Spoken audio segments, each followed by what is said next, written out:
మీ business ఏదైనా మీ ఊర్లో promotion చేయాలంటే అది సుమన్ టీవీతోనే సాధ్యం. ఇప్పుడే సంప్రదించండి.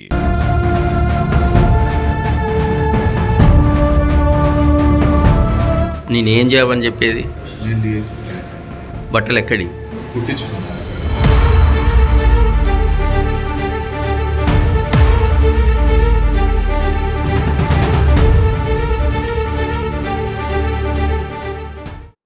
ఈరోజు సూర్యాపేట పట్టణంలో 1 టౌన్ పోలీస్ స్టేషన్ పోలీసులు ఒక నకిలీ డిఎస్పీని అప్రహెన్షన్ చేసుకొని అతని యొక్క ప్లాన్స్ ని ఎవరైతే ఉద్యోగాలు ఇస్తామని మోసం చేయాలని ప్లాన్ చేసినటువంటి ఈ నకిలీ డిఎస్పీని చాకచక్యంగా పట్టుకోవడం జరిగింది. ఈ రోజు ఉదయం Sri grand hotel Suryapet town నందు అనుమానాస్పదంగా తిరుగుతున్నటువంటి ఒక వ్యక్తి గురించి యాజమాన్యం వాళ్ళు మనకు ఇన్ఫర్మేషన్ ఇవ్వడం, ఇమీడియట్లీ అక్కడికి వెళ్ళి మనం ఒకరిని అప్రహెండ్ చేయడం జరిగింది. అనుమానాస్పదంగా తిరుగుతున్న వ్యక్తిని అప్రహెండ్ చేసి ఎగ్జామిన్ చేస్తున్న క్రమంలో మనకు అతని బాధితురాలు కూడా మనకు ఫిర్యాదు చేయడం జరిగింది.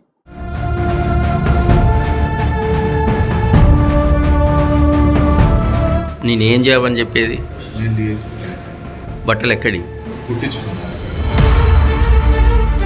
పోలీస్ డిపార్ట్మెంట్ లో డిఎస్పీగా పనిచేస్తున్నా అని చెప్పి అమాయకమైనటువంటి నిరుద్యోగులను మోసం చేయాలనే ఉద్దేశంతో పోలీస్ డిపార్ట్మెంట్ లో సివిల్ సప్లైస్ డిపార్ట్మెంట్ లో ఉద్యోగాలు ఇప్పిస్తా అని చెప్పి వాళ్ళ దగ్గర డబ్బులు తీసుకొని మోసం చేసేటువంటి నేరస్తుని మనం పట్టుకోవడం జరిగింది. బత్తుల శ్రీనివాసరావు ఇతను నేరస్తుడుగా మనకు తేలింది.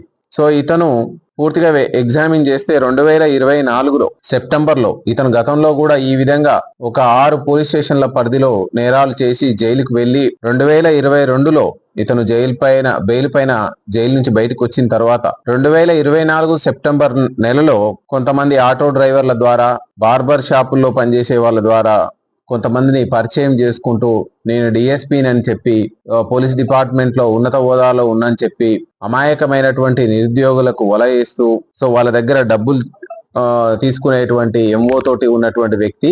ఈ వ్యక్తికి కోదాడకు చెందిన అటువంటి ఒక బాధితురాలకి ఎస్ఐ ఉద్యోగం ఇప్పిస్తా అని చెప్పి 36 లక్షల రూపాయలు తీసుకోవడం జరిగింది.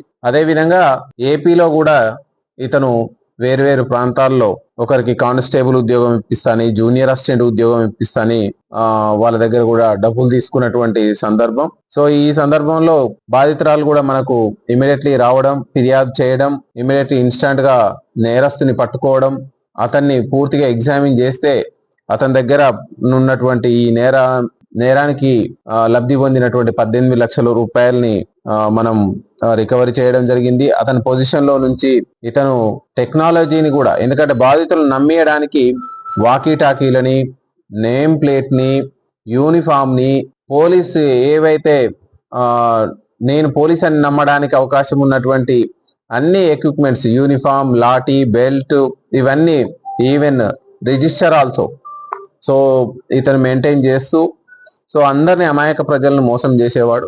సో ఇవన్నీ మనం స్వాధీనం చేసుకోవడం జరిగింది.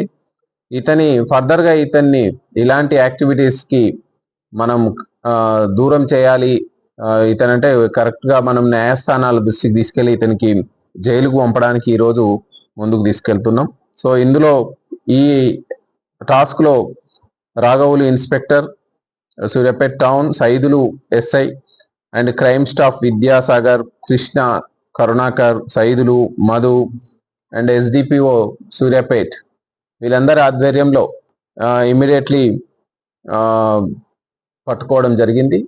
సో వీళ్ళందరికీ కూడా మనం తగినటువంటి రివార్డ్ ఇవ్వడం జరుగుతుంది.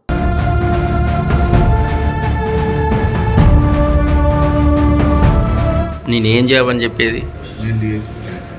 బట్టలు ఎక్కడి?